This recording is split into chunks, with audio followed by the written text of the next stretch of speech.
like action-packed games, it's only Pixel and Fog.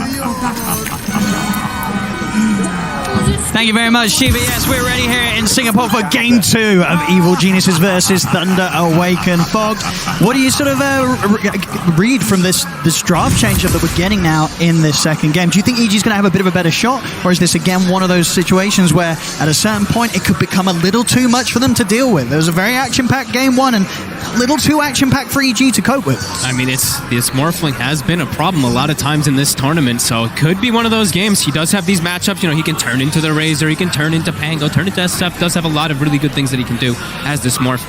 Could be a bit scary if it gets to those later stages. EG, I think they want to, you know, do what they've been doing most of the times in this tournament. Set that pace, set that tempo, get a good early advantage, because their draft, it's very strong around some like good early timings. They can fight constantly, not really too cooldown reliant. Strong lanes. So let's see how Thunder comes out of these lanes this time, because I do think this time it should be a little bit more difficult. Yeah, of course, you know, Thunder's approach with the draft, the way they closed it up, something that they're very flexible with, of course. Dark Margo on the tiny, tiny corner support. It's going to be fantastic from Thunder Awaken.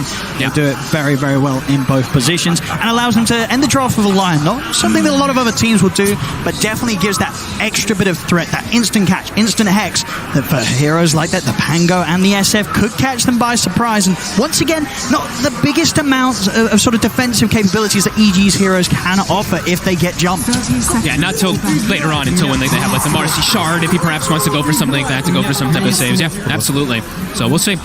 I'm really curious how to see this line is going to work. I do like seeing it come up more, especially when you're playing into something like Marcy. Having double disables when you have just a damage dealer as well too is just always amazing. So see what Matthew's going to be able to do with Sacred.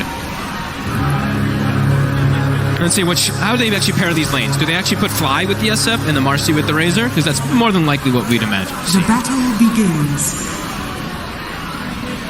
Let's have a look. I mean, we saw, of course, start of last game, I think pretty much up to the 20-minute mark. It's kept very, very close between both teams. When you look at the lane setups this time round, do you think we're going to see a similar story, or is there the potential for someone to get heavily harassed out of the lane early on? I'm just not sure how this top lane. It's just the Lion has to be really careful to not get caught at level 2 pretty much from the clockwork, because then he just dies immediately. Besides that, I think actually Thunder should be okay. We'll see how they do bottom. Sometimes this can be a little volatile because Marcy just does so much in laning phase. Even though Morph has ways to break Link, you can pull him back in and stuff like that. So we'll see how that first few waves goes, at least for Bakaz. And what about this mid lane matchup? Dark Margo Tiny against Starbed's Pango. What do you expect out of this? Mago should do just fine. Abed should be able to get some decent farm, but I think Mago should come out ahead. He's just so comfortable in these matchups. Talking about comfortable, you know, Bakaz this game, Morphling. I mean, we saw how well he was able to play on the Bloodseeker in terms of just being able to know perfectly the hero's limits. And if you want to play a hero that you can really push to its full potential and play around those sort of risky situations, Morphling, this is sort of the next step from the Bloodseeker, right? You know, you've got to be prepared to see Bakaz juggling around his HP, his agility to a perfect balance. Yeah, it really is exactly that, right? Those are the two highest volatility heroes when you're just trying to push the limits to the top. So that's set up for the kill here. Flight with the chase down. Fairy Fire's there from Matthew, but a few more hits of the Battery Assault will get the job done for EG. First blood for Fly. A little worried about this one. They actually did it before the level 2 even comes out for the Clockwork. They just come in. Almost getting both heroes too. Sacred, thankfully for him, TPs to the tower, but they do force them both away. And I imagine this time round on the bottom lane, unlikely that we sort of see Nightfall in a dangerous position as he was in the early laning stage in game 1. Is this really a lane where Thunder Awaken can look for kills early, or is it pretty safe for EG? He should be pretty safe. He just has to be a little bit careful how much he trades when he does have like the Link building up, how much the Lich has, how much distance the Lich has to get like multiple nukes off. So lane positioning is going to be important for EG. Of course, EG, you can see themselves very much primed and ready to try to get a kill out of this lane themselves. And they're going to go on for Cost right away. Yeah, he has the adaptive level 2, so he's going to take quite a hit on the way out here. Crit trying to block him up, shifting into that strength. So will manage to survive. Has to be careful in this lane. Some sort of misplay here or caught out at low HP. The cars could get burst down by these two. They've got great ways of sort of getting that damage in from the distance, whether it's crit throwing themselves in on top of him or the plasma field clipping him at the edge of the circle. Yeah, until he has that waveform, it can be a bit of a risk versus those double waves to keep him on that link. The top. Top lane. Nice Bit of a turnaround. Fly has got the fairy fire. Drop down the cogs, but Sacred one more hit's all he needs. He's not going to be able to get it. Oh, the cogs. Fly's able to get out, and now Sacred's got to back away. Mango's at the ready. Arteezy beginning to stack up the raises. Thunder have to keep their distance. They are struggling up here, though. 9 last hits on Sacred. Sure, you see the 9 last hits on the Razor as well, too, but he's just constantly sitting like half or below that on the HP. This Clockwork SF lane a lot harder this time around. Absolutely, a very nice duo to play with in the lane. Yep. Fly just being able to charge and get on top of a hero with the battery assault and just providing that control for Arteezy to line up the razors. And this is actually a pretty big thing to actually talk about here. So on the retreat there, Fly going back to base gets a half pull. So what this is going to allow is now the wave is going to go back into the tower for the Shadow Fiend. So actually a pretty impactful play coming out from that clock. A little something extra. See bottom lane. Despite sort of the harassment that EG are applying to Picard, he's still farming safe. 17-7 against Nightfall's 13-5. Look at not even going for the waveform, not even a 3. Just going for 2 points in adaptive. That's confident. It's cool too, because now they do have burst damage where maybe Nightfall can die. That's now true. it's a lot of magic damage. Very much so. They've got good follow-up as well from Panda. So the ability to sort of just be able to slow down EG if they're ever trying to chase this morph, giving Picard the space to just simply walk back under the safety of his tower. To top lane. Sacred. Setting up onto Sacred here for Cogs. Okay. Stage the razors, even if they stack up, not quite enough to burst through the high HP of the Dawnbreaker. Nightfall, they're literally just burning the raindrops. Bottom lane, Nightfall just got his delivered pretty much. It's down to 2 already. They're just constantly spamming him out, making sure they can potentially go for that type of kill if they do go for an overcommitment with the link. Yeah, because he's chilling down here. And it's really causing this sort of state of the lane where EG not really able to put as much pressure onto the Picard's morph in this early stages as maybe as much as they thought they might be able to get away with. Yeah, they definitely wanted to maybe get at least one type of catch onto maybe the Lich or something like that to enable the Razor to shut down this morph a bit. But yeah, because Falcon Blade's done, he's going to continue just free farming. We haven't got a chance to look at the mid lane much. He does now, of course. Waveform is picked up at 4. And they will find Panda. They should get Panda here with the rebounds done. Oh, it's actually still got the Fairy Fire. In fact, with that, he will manage to get out alive. Salva the ready as well. Panda able to stick around. Still got 2 mangoes to play with. Top lane. Set him onto Fly with the stun and the hex. He got the battery salt off, though. He's able to put a stop there to the Starbreaker of Sacred. Fly to the high ground in time. Last hit, not enough to take him out. And now Arteezy, he might be able to line up some kills himself. Looks towards the Dawn. Sacred might look for a neutral deny, and he's not going to get it. Arteezy able to get the last hit in time.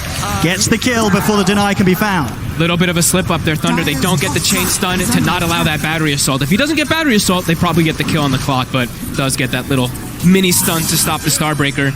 Runes being checked. This first time we actually put any emphasis on mid lane. It's pretty much even. And pretty much, yeah. 35-5 against the 32-6. Arbed is going to be very happy with that arcane rune. They've got to be extremely careful on the side lanes as well now, Thunder Awaken. Absolutely. High chance that there could be a Pango turning up and looking to fight.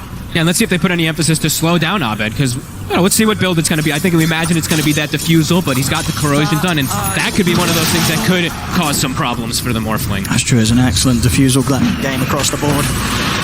Yeah, even versus the Dawn and everything, right? Low HP. Force, strength, low mana, etc. Low mana. Yep. Pretty big. Mid So, lane. we do see a move already just to fill up for the bottle since he didn't get the rune. And, I say that. He actually did not get the fill up. He did not have an inventory slot. Whoopsie.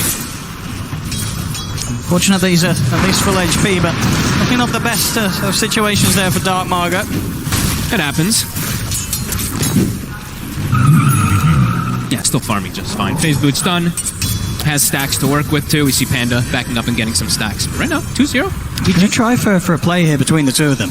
I like this. Smoke up from the mid, and they're going to head straight towards the top lane. Not before EG's already there themselves, though. Both supports flying crit, ready to start setting up the play. Sacred will get the hammer out. Able to pull himself away, but Arteezy closing in upon him.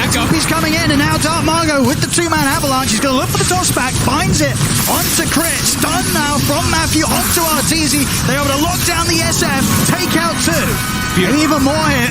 Panda still has the slow hit. Applied to fly. But backup's in terms of Abed. Abed, see if we can get some kills in return off the back of this Rolling Thunder. Good angle onto Panda, but there's 4 heroes here. And Abed cannot try and pressure for more. He has to back away. Not able to turn around this fight and find anything in return there. I love Thunder, how they play around the understanding of, SF, it's a weak hero in the early game. It's very fragile, so able to punish it nice and early. She could actually jump in aggressively around the power rune spawn. Will end up being down bottom, DD. See if they can burst through crit. For this, they certainly can. Toss back into the stun. Thunder gonna take another kill around the river. And how many times has he tipped crit already in this series? Oh man, great rotations though, as we saw. Just knowing exactly how to punish this Shadow Fiend, very squishy early, good moves, and now Sacred even getting a good connection under the tower. Fair bit of damage onto Arteezy here. Yep. He'll be fine though. Does have a few 1 charges, good to go as well. So he'll still remain safe on this top lane. But the fact that they're making these moves, forcing reactions, making crit even go top. Look at Pakaz, he's got the free lane, the free farm, with no attention put onto him now. Panda? Gonna go for the TP out, but the damage from Nightfall underneath his ultimate, far too much for Panda to TP out from. Cute little attempt though, he cut the tree, got in the fog for like a quick second there, but not quite able to survive. 3-3. EG with a slight gold lead overall. 9 minutes in. Preparations are being made here in the triangle. The Thunder Awaken stacks will begin. Yeah, they're going to work on those now. It looks like perhaps Smago going to be nicely enabled from these stacks, honestly. The phase boots this early done with the blink's going to be done probably within the next like 3-4 minutes too. And that's going to apply tons of pressure. These squishy heroes, and look at all of the heroes on the side of EG. The 3 cores, all Agi cores. So strength gain kind of minimal. So could definitely see Dark Mago have a pretty explosive game. Absolutely. And especially when you consider the lineup that he has around him, right? Everybody's got a fair bit of damage to throw into the combo. It feels like that's just the Thunder style, right? We saw last game tons of nukes on every single hero. This time it's very similar. Not bad. He's gonna step up. Got the solar. With the hex into the stun, he's dead. Oh, a quick catch there from Thunder as Abed not prepared for that move at all, or maybe feeling that Crit would somehow be able to bail him out, but of course no options were there for Crit to be able to save Abed. Thunder, they'll now step up for more. Fly stepped into the river. They'll pick up both kills. And at the same time, bottom lane is actually Pakaz that's draining Nightfall. As with the static link and the adaptive strike, Nightfall is so close to dying here. Not quite. He's going to have Plasma Field in a second. The man is building up Pakaz. Oh my god! It's not enough to kill him yet. He's still trying to push up, but the TPs are coming in. Pakaz, he gave it his best shot. He nearly gets it there, but he won't. EG able to punish him. I mean, what a play. He was going to go for that kill in every possible universe there could ever be. I mean, that's still so nice because Nightfall, like, he actually rebought his raindrop charges earlier, and that's actually the thing that allows him to live because of this overchase. Raindrop protects from that plasma field, all the little things. Pakaz tries to push the limit, gets punished.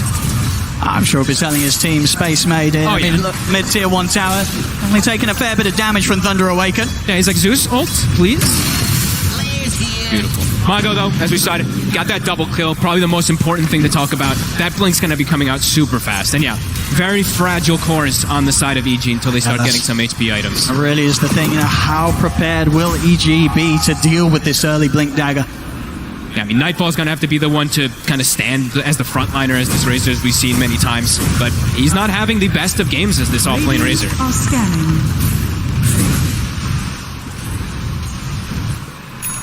20 seconds and Sacred will be ready to back up any sort of move they make around the map, and be in sync with that. They'll look to make the smoke play. They've got to set up. They've got more than enough burst for They've got all the ults. I mean, top lane, EG, smart move from them to get aggressive onto Sacred. He's the one that provides the global backup. If they take him out, there's nobody that's able to bail him out. Nightfall knows. He's like, wait a minute, nobody reacted top. Oh god. And he knows he's going down here. Yeah, they'll throw out the ults. You see Matthew holding back the finger. Wants to make sure that he's got that at the ready. No need to farm unnecessary stacks at this stage. There's a long cooldown level 1. You make sure you have that for the next kill. They could look to actually make the move again, and Dawnbreaker respawning can TP somewhere and Solar Guardian into the next team fight. Absolutely, yeah. Saving the finger for the next kill. Matthew, he's very ready to go. We'll see, in fact, TPing up towards the top. He TP'd. Matthew actually TP'd mid. They saw Abed. Oh, mid, sorry, yeah. Second. Oh. Matthew coming over towards mid. Sacred he'll be the one to head back top, continue to clear out the waves. Matthew TP'd pretty much like from the hard camp near the outpost to the mid lane, just really trying to kick up that pressure, have a very quick-paced early game. Even again, just like the last game, after lanes, things are looking this is dead. We'll see if this catches out Sacred again. I mean, once more, EG, they know at this stage you make the moves towards the door. That's the cleanest thing they can do. Reveal. Mid lane Dark Margot will indeed find the jump onto the Marcy. And again, at the same time, the moves made onto Sacred. TPs will come in this time round, and Sacred able to pull himself back to the safety of the rest of his team with the hammer. EG not successfully able to take down the Dawn this time round. He's not an easy kill. I mean, look at this Dawn with the Falcon Blade with the Bracer, 1600 HP. They have to commit so much. If he just gets the hammer out every time, they don't have that follow-up disable. And now Matthew, as we said, still holding on to that finger. It feels like he just wants to use it on Arteezy exclusively. Absolutely, yeah. He's been very controlled with this, and it definitely hurts for EG. They know that threat of the burst will be there. They're going to try for Sacred once again. This time Sacred a little further up than before. Got the Managed hammer. to get the hammer out, but the cogs are down. Has the backup of Matthew and Panda. Chain Frost is there. Fly. Hook shots out.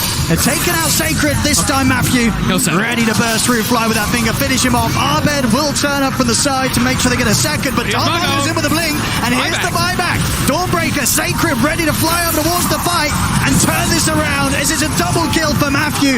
Crit tries to run. The tree will chase him. The Sacred ready to dive in underneath this tier 1 tower. Crit trying his best with the Dukes.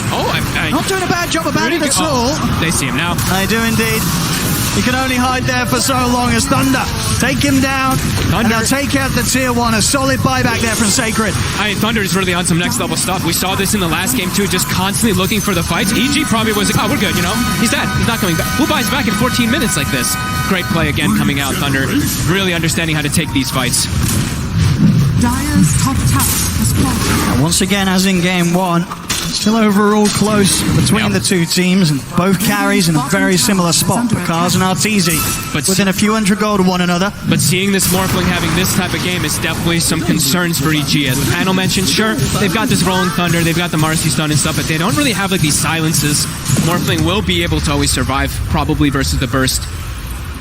And he does have that matchup. I mean, turning into Pango, turning into Razor, he's got a lot of different things that he can do here on this Morph. So EG, these next few moments feel like they're pretty crucial. Abed, Diffusal is done. Let's see if they can actually find a kill here. This could be what allows them to get me. Ours would be the big one.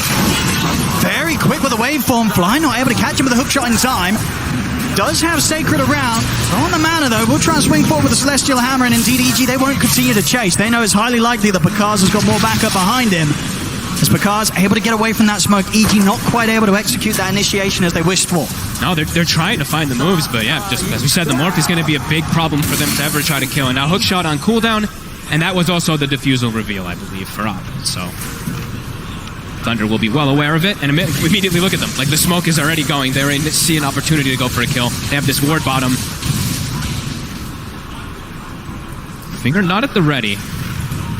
Might be one more follow-up. They do have the Solar Guardian if they want to call for it. And Nightfall does show. Yep, they know he's in it. Dark Margot. Yeah, there he is. Able to get him with a jump. And of course, once they get that opening stun, so much follow-up to make sure there's more than enough time to keep them in position, allows Sacred to connect with the ultimate and get whatever pick-off they look for here. It's so fast the way they're moving. It feels like they're just constantly smoking and just swinging across the map. Just first they were top, now they're bottom within like 2 minutes afterwards. EG trying to get back them, trying to find Bakaz. See what they can get underneath this tower. I mean, they know that there's no Dawnbreaker able to head over and help out Bakaz. But Panda, he walks in. He did see that ward, it looked like for a quick second. They're going to go for him. See if Thunder want to do anything about this. They will take a bit of time to take Panda down. He's still In fact, alive. if they can take him down at all, they can't. Panda able to walk away. Thunder, they'll happily take the fight that EG try and poke for us. Once again, EG attempting to make these moves, but just not quite able to get that catch onto Thunder as they wish for. Thunder's they're reading the map better, honestly. The macro play so far has been perfect. Just like last game too, the wards that they've set up, it seems to just be doing every little thing and just keeping Thunder in a perfect position, not even losing their 5. And we're seeing the skill build from Bakaz. This is, we've seen this so much now from the Morphs. You only need that 2 points in your attribute shift. So he is very scary if he turns up and fights. A ton of burst damage from waveform and from the adaptives early. I mean, do you imagine that EG once this BKB's done on Nightfall, will they look to try and force a fight? So top lane Matthew, it's getting gone on, but Picard thinking about maybe trying to find something themselves out of this. Dark Margo's in with a jump. He's able to close the gap on Artini. He just burst straight through him. Able to jump straight over towards Artur at the back of the fight. Throwing out the tips as well. That is massive cause for concern. I mean, he's able to just one-shot him. Look how huge his Tiny is. He's got an Echo Save and the Brigand's Blade. It's so much damage from the combo once he gets on top of them. And as we said, the EG lineup, it's very fragile. Nightfall, as you mentioned, the BKB, they're going to have to try to force something big with it. Some type of fights, because things, even though it's only a 1k gold lead for Thunder, it feels like it's starting to get quite a lot higher than that. See here, again, Margo able to come in from the river, get the catch onto Arbet, toss back into the Hex, the fingers at the ready, Arbet gets burst. They are just, the synergy on this team is insane right now. The toss, every single time, toss back into like a follow-up stun from either the Dawn or the Lion, yeah, everything going their way. EG, kind of crumbling right now. And it's, even when they have the BKB on Nightfall, I don't know, forcing a full fight might still be difficult. Arteezy's just dead if he walks into a fight, it feels like, so...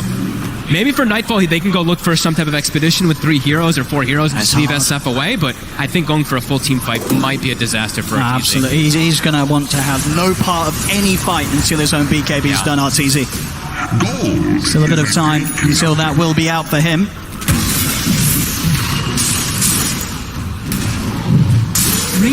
Thunder, they're starting to feel very comfortable. They made all these early moves. Now they're like, okay, I think we have a pretty damn good advantage right now. Sit back, finish up an item. I think they have the Matthew Blink Dagger also done, so they can even look to make these moves if EG does step out of position pretty easily while they're just farming. And they've got the global threat, so things are really looking quite amazing right now for Thunder. And they will actually also have a carrier of that Wraith Pact, as we've seen Sacred do this in most of his games on his Dawn. He's got the Vlads, he's going to be going for that. EG, they do not have that this time around. It's going to be Crit who's trying to opt for it, but it's going to take him a lot longer. That damage mitigation will cause problems. Cause already a Manta now too. Abed, very close to having the Blink, should have it ready for the next fight. So a chance for him to maybe get in and get that opening stun. So you're able to walk the river, and look at the pushback onto Sacred. Separated from the rest of the team by the Cogs, but Chain Frost is out. They're on Arteezy. Goes in with a jump. Finds Arteezy in the river. Arteezy not able to get off a single spell as the Shadow Fiend falls. See, Nightfall have to just hope for a BKB TP out of it.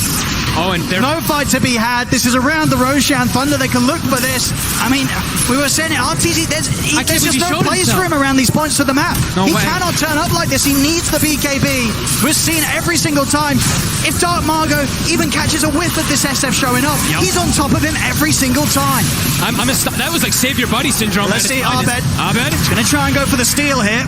Roshan not quite low enough for Abed to finish off himself. He's going to have to go for the TP out. He nearly does die during the Rolling Thunder. He'll be able to bail out in time, but not able to find the interruption around the pit that he hoped for. Thunder Awaken, they get the kill, they get the Aegis on Picard.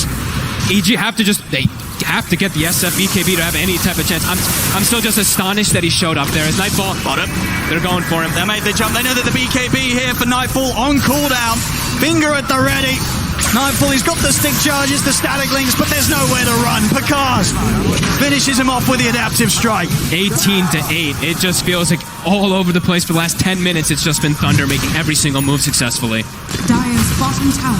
EG, that BKB still not finished up. And look at Thunder, they're ready to go for more. Into the triangle here, Crip. Tries to turn us down his ground with the ultimate. We'll be able to get him with the stun for the rebound. Matthew able to line up the 2-man stun here. Return, catches both supports out. 2 more dead on EG. There's Sacred just runs in. Frost Shield drops Wraith Pact. He's good to go. EG fully crumbling right now. Thunder just taking advantage of every single one of these moves. And still looking to play aggressive. Look at Mago chilling in the enemy jungle. Picard's on the bottom side. There's nowhere for EG to go. It's so difficult for EG in this sort of position. I mean, this is the thing as well, even when the BKB's done for Arteezy, with the kind of lineup that Thunder have and the way that they play, you've got to be so ready to press it, right? There's so many ways to bait it out, or indeed just catch him before he even gets a chance to react. Yeah, there's a very high chance he won't even get off. And even if he does get it off, now at this point, do they even have damage? Is their lineup actually going to be able to do anything with these BKBs? Or are they just going to use these BKBs to stall out a long, inevitable There we death. go. The BKB is there for Arteezy, but the same to be said for Dark Margot. He's going to have even less fear if that's even possible. He's just in. He is. So with the jump, Nightfall immediately pops the BKB. They're just terrified of EG. There's the jump. No, He's able to find the Hex onto Arteezy. The He's stun gone. follow-up. A perfect jump there from Thunder causes the death of Artur behind the tier 2s. Once again, Thunder's favourite place to fight. As Crypt falls, 3 dead on EG. They're ready to go past the tier 4. Dark Margot in with the avalanche. 4 dead on Evil Geniuses. As it's just too much for them, Fog. They are just feeling themselves fully. Last 13 minutes, it's all theirs. Even since the last game, it's been all theirs too. EG, it's starting to feel like they don't really have much gas left. I mean, Thunder, they're going to keep this going. They've still got over 2 minutes left on the Aegis here for Pakaz. I mean, look at this. Like you said, they see Arteezy, they just immediately jump him. I mean, Blink watch X, Matthew. See you later. He knows that's all he needs to do at this stage. He gets that opening Hex, and suddenly there's no way, nothing that EG can do to provide any sort of time or safety to allow Arteezy to live through that initial disable and get his BKB off. He's just not going to get the chance. Yeah, 9k lead versus this Morphling who nearly has the Ags done. Like you said, they've got the Blink, they've got the BKBs, but it feels like they've really lost too much. I mean, this is the only way that EG can take fights. Even with having the BKB, they have to do it off the back of the smoke. They cannot be the ones getting jumped, because we've seen every single team fight where Thunder's able to have some sort of information. They'll always find the opening that they need. But do they have the damage now at this point with this when they're this far behind? There's a Solar Guardian they can do. that's going to come in. Get the opening roll in Thunder. See the ult coming in from Sacred. They didn't have enough damage. Dark Margot only gets burst down to half HP. He's ready to put the BKB turn. Takedown crit. Hookshot there from Fly, but the heavy hits here from Thunder take him down as well. Stun, Hex locked down onto Arbeck. 3 dead on EG. They want more.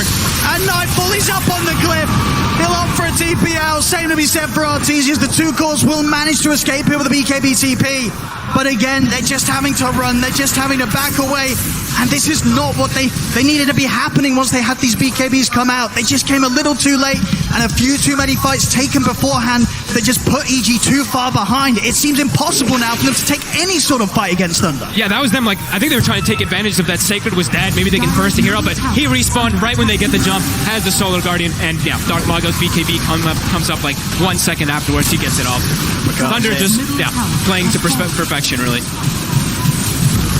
Extra agi and attack speed he's able to take with the axe. Just tearing through the buildings. Nothing that EG can do to push him back here. You know how they're feeling right now on the side of EG. They're just like, wow, yeah, I don't know if we can ever take another fight. They're going to have to hope that Thunder really just oversteps their bounds and kind of throws this one away, because it's feeling completely impossible to ever kill this Morph, or pretty much anyone but Sacred, any of those cores except for that Dawnbreaker.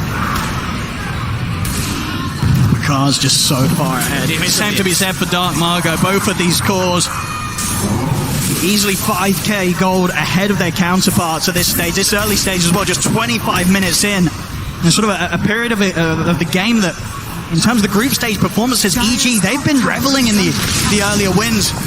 But Thunder very much showing that they have the ability to shut down EG so early that EG just can't get that footing, can't get that momentum that's enabled them to pop off as they have been in the group stage.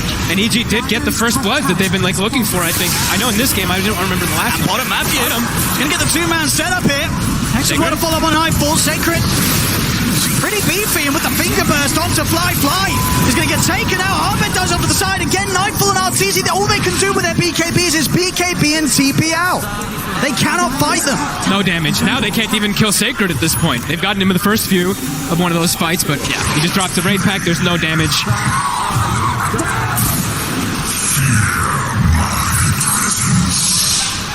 In terms of sort of fights that they can put together around the defensive on the high ground, do you sort of see any play that EG can try and go for in terms of punishing Thunder when they go for the high ground? Matthew, he showed himself. They know he's in the trees somewhere. Matthew's going to go for the blind stun. They're still just going to chase him. Jukes are there from Arteezy, but Matthew, he'll still be able to chase him out. Hex is there. They're on top of him with the combo. Tips once again being thrown the way of Arteezy. Godlike for Pakaz. And to answer the question of the comeback on the high ground, they don't have the team with the tiny. They don't have these toss-back plays or anything. It's looking quite impossible. On to the next Rex. It's going to drop in seconds. 30 seconds without Arteezy. 30 to that 9. looks to matter too much considering the state of the last few fights we've had. He has the buyback back up. They just have to watch, even with Arteezy. Ooh, quick blink there. Oh, Bev will be able to avoid the catch of Dark Margot this time round. But the top racks, it's gone. Dire's top They're just too far ahead now. No fights really, it feels like. EG, you said they got to just hope the Thunder oversteps massively, even a couple times, because 1 or 2 times won't do it. Maybe 3 throws or something, but yeah, Thunder. Phenomenal play. All game, it's just been relentless aggression. Now for Thunder Awaken, they can look towards that bottom lane. Push forward towards that final tier 2 standing. Yeah, they don't Each side of the map. They don't have to really go much of anywhere else now. I think the Scotty's about to be finished for Pakaz as well too. He's 2-3 items ahead of his counterpart. And all of EG. It feels like they haven't even hit a creep in these last, 5 minutes or something. Definitely feels like they're running out of fallback plans to be able to sort of rectify the state of this game. Arteezy can't even finish getting souls. He just has to sit in the tree lines with his team. Because even if he if he shows himself, he might just die immediately. Look at Matthew. Immediately whips himself. He's like, let's go.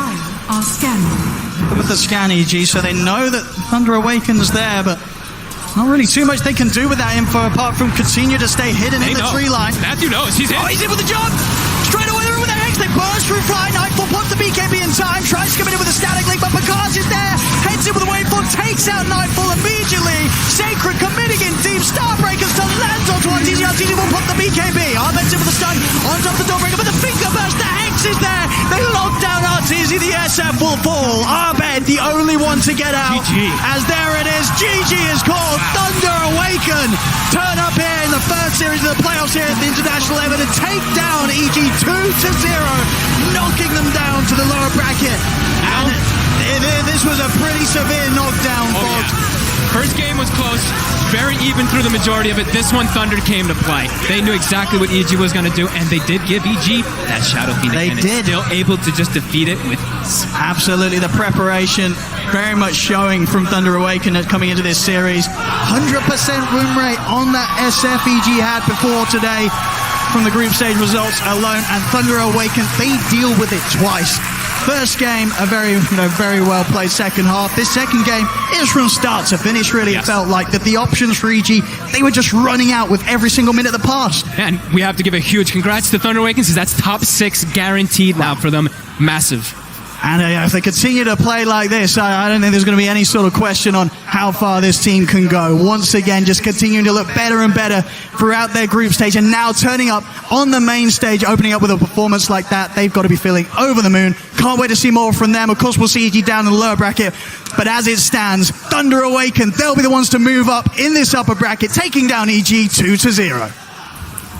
Thank you very much, Odie Pixel and Fogged. Indeed, Thunder Awaken, top 6 guaranteed, the first ever of their region to do so. Massive congrats are indeed in place. We're going to break down this game, which was straight fighting from the get-go. It felt like this was a brawl, Jenkins.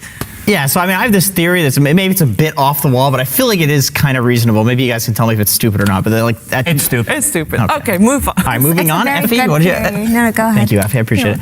I think at TI, there's just obviously this immense amount of pressure for players. And I think when under pressure, people seek comfort in their teammates. Yeah. And I think in Dota, the way that you feel that comfort is through positioning. And so because of that, team fighting becomes very strong at TI. Maybe Earthshaker's not so good in this meta, but Enigma is the top hero that we've been talking about. And what have we been saying about Thunder Predator all year? They're the team fighting team. Thunder Awaken. Everybody talks about how Thunder Awaken in SA is all about optimizing team fights. So this doesn't come as a shock in that respect. For sure, I like that you said that, because not just the game that we saw right now, but the previous one before it, they outfought EG at every moment. And I really wanted to highlight the play coming up from the support duo of Thunder Awaken in this game. It really felt like that Lich and Lion popped off completely. Like in any other team's hands, a Lich and Lion support duo may have looked slow, may have looked weak, may have gimped them a little bit, but no, they were just out skirmishing a team with Clockwork Marcy supports. That is just so insane to me. After watching these two games, I feel like EG fell into a trap that Thunder Awaken knew exactly what EG is gonna go for. Like he did manage to protect some of the picks, and you know, if we can do it, these smart professional e-gamers, they can do it as well. And it felt really bad for EG in game 2. Also, I think Shadowfin might become like a new meme for EG besides the Storm Spirit, because so far they picked it 9 times already. It was like it was working out until now, but seems like it got figured out. I also want to point out Dark Mago's Tiny. This is his best hero without a doubt, and how they managed to get him into the game is getting some big stacks in the triangle, if we can call it even a triangle right now. Yeah, we can. We can, okay. Yeah. And also the blink reveal, something that they did in the previous game with the Pango. This time around also picking up a blink dagger on Tiny and then doing big things after, getting a lot of kills. But not just that, to me it really felt like Thunder won the draft the second that Morphling came out, and then they were stuck with this SF Marcy Razor, where Razor, a hero who's been nerfed many, many times, patch over patch, you pick him to win the lane. And if you put him in a situation where he's not winning the lane, he really can't do that much fast enough for his team. So I really think that this Morphling / Lich safe lane that came out of Thunder was genius, and it put EG in such an uncomfortable position. Yeah, a lot of games during the group stage, we saw EG having a great game where obviously they got their hands on the Brute Mother a lot. Banned first, and it did feel like Nightfall was a little bit lost on the offlane in this one, also because it was very much countered indeed by the side of Thunder Awaken. And Thunder Awaken, they do take this victory. It is Pandaboo that is going to talk about that with Casey right now. Pandaboo, congratulations! Oh, look at this man! Look at this man! Míralo, míralo. Bueno, estoy muy feliz. He's too happy. He's so happy! Oh my gosh! Okay, so what was the moment? I have to tell you, when we were watching behind the scenes, after the draft finished, we went, Thunder has it. Did you feel the same way? What was your impression after the draft? Nos han dejado todo, es una falta de respeto. Tenemos Pacas Morphling, Antonio Entini, Matthew, ya Matthew no importa. Satre contra Breaker, ya ganamos. He says they gave us everything. It's a complete lack of respect towards us. They gave us Morphling Pacas. They had Tony Pepperoni and Antonio Tini, no sé, Anthony the Tiny, and he said Matthew can play whatever, doesn't matter. Sacred and Dawnbreaker. My God, yeah, you are radiating joy. It's like contagious. How do you say contagious? ¿Cómo se dice contagious in español? Contagioso. Contagioso. I knew that. Yes. Okay. Well, we're gonna send it back, but really quickly, Secret or PSG LGD? Who do you want to face next? PSG. There you have it. All right. Muchas gracias. Congratulations, felicidades. Back to you guys.